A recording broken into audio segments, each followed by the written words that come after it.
तो आज हम डिस्कस करने वाले हैं कॉटलिन में ऑपरेटर क्या होता है। तो बिना टाइम वेस्ट के स्टार्ट करते हैं। तो यहाँ पे पीडीएफ बना हुआ डिस्क्रिप्शन में लिंक होगा, डाउनलोड कर लेना। तो अब स्टार्ट करते हैं समझना कि ऑपरेटर क्या होता है कॉटलिन में।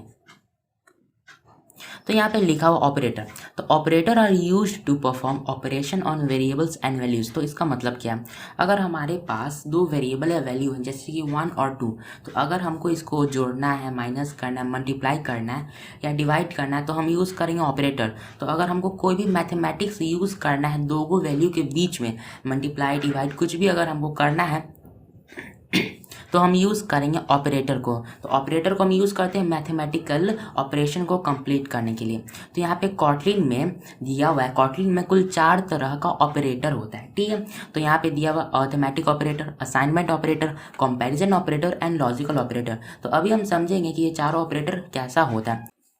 तो पहला दिया हुआ अरिथमेटिक ऑपरेटर, तो यहाँ लिखा हुआ arithmetic operator are used to perform common mathematical operation. कोई भी अगर हमको मैथमेटिक्स यूज़ करना है दो वैल्यू के बीच में, दो वेरिएबल के बीच में अगर हमको मैथ्स यूज़ करना है तो हम यूज़ करते हैं अरिथमेटिक ऑपरेटर। अरिथमेटिक ऑपरेटर होता है addition, subtraction, multiplication, division, modulus, increment and decrement. तो कॉटलिन में अरिथमेटिक ऑपरेटर इतना तरह का होता है, ऐड, माइनस, मल्टीप्लाई, डिवाइड, ये सब होता है अरिथमेटिक ऑपरेटर। इससे हम जोड़ सकते हैं, घटा सकते हैं, मल्टीप्लाई कर सकते हैं। तो ये होता है अरिथमेटिक ऑपरेटर। तो अगला ऑपरेटर यहाँ पे दिया हुआ है असाइनमेंट ऑपरेटर। तो यहाँ पे असाइनमेंट ऑपरेटर में लिखा हुआ assignment operator are used to assign value to a variables. अगर हमको कोई भी वेरिएबल में कोई भी वैल्यू स्टोर करना है तो हम यूज़ करते हैं असाइनमेंट ऑपरेटर।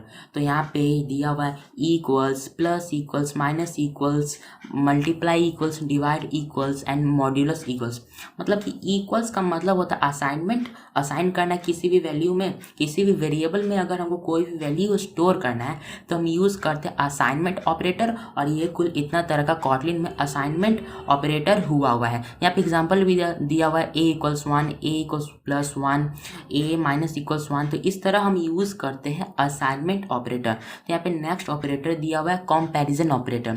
तो ये कंपैरिजन ऑपरेटर में लिखा हुआ है comparison operator are used to compare two values and return a boolean value either true or false। तो boolean मतलब होता है true या false, और ये क्या करता है, ये कंपेयर करता है। अगर हमको दो वेरिएबल को कंपेयर कराना है तो हम यूज़ करते हैं कंपैरिजन ऑपरेटर, और ये बाद में रिटर्न करता है ट्रू या फॉल्स। जैसे कि अगर एक वेरिएबल है जिसमें 1 स्टोर किया हुआ वैल्यू और एक वेरिएबल है जिसमें 2 वैल्यू स्टोर किया हुआ, उसको कंपेयर करेंगे तो या तो वो ट्रू रिटर्न करेगा या तो फॉल्स वो रिटर्न करेगा। तो यहाँ पे दिया हुआ है double equals to, not equals to, greater than, smaller than, greater than or equals, smaller than or equals। तो ये कुल इतना तरह का कॉटलिन में कंपैरिजन ऑपरेटर होता है।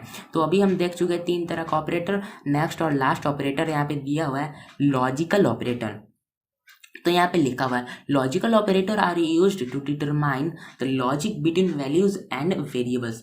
दो वेरिएबल या वैल्यू के बीच में अगर हमको लॉजिक लाना है तो हम यूज़ करते हैं लॉजिकल ऑपरेटर। तो लॉजिकल ऑपरेटर 3 तरह का होता है, इसको हम बोलते हैं लॉजिकल एंड, इसको हम बोलते हैं लॉजिकल और इसको हम बोलते हैं लॉजिकल नॉट। ये जो लॉजिकल ऑपरेटर इसको हम नेक्स्ट टाइम डिटेल में डिस्कस करेंगे। तो ये जो PDF है इसका डिस्क्रिप्शन में लिंक होगा, डाउनलोड कर लेना। So thanks for watching my video.